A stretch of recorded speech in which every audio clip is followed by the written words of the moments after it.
সমস্ত বাহিনী নিয়ে বাংলাদেশের নিরস্ত্র মানুষের বিপদে।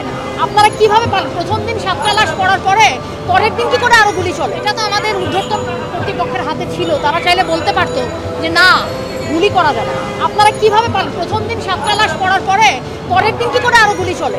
আর আপনারা স্বীকার করেন যে 209 জন মৃত সংখ্যা 209 জন, স্বীকৃত সংখ্যা 209 জন। গত 10 দিনের হিসাব আলাদা।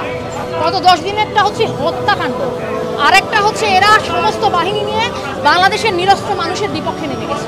এটার বিচার হবে, এটার বিচার চাই, এটার বিচার করতে হবে। এবং আপনারা সবাই চান, সবাই যে যার জায়গা থেকে বিচার চান যে এতগুলি সশস্ত্র বাহিনী কি করে একটা নিরস্ত্র জনতার বিরুদ্ধে দাঁড়ায়, কিভাবে পারে। আরেকটা প্রশ্ন, প্রথম দিনের হত্যাকাণ্ডের পরে এই নির্দেশটা কেন আসলো না যে আর যাই হোক কোনো গুলি চলবে না? এতগুলি ছাত্র এতদিন ধরে কিভাবে মরতে পারলো? আরেকটা প্রশ্ন, আমরা আমাদের মতামত প্রকাশ করতে আসি, রাত্রেবেলা কেন মানুষের বাসা থেকে মানুষকে তুলে নিয়ে চলে যায়?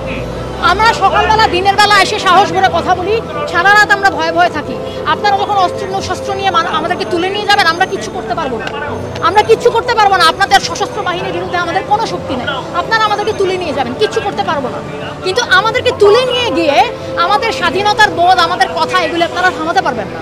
এগুলি আমাদের মনের কথা শুনেন, মানুষের মনের কথা শুনেন, আর মানুষকে বলেন যে এই অস্ত্র চালানো, এই নির্দেশটা আসুক। আমরা দেশের মানুষ শুনতে চাই যে দেশের যে মাথা সে বলছে খবরদার, এই জনতার বুকে একটা গুলিও চলবে না।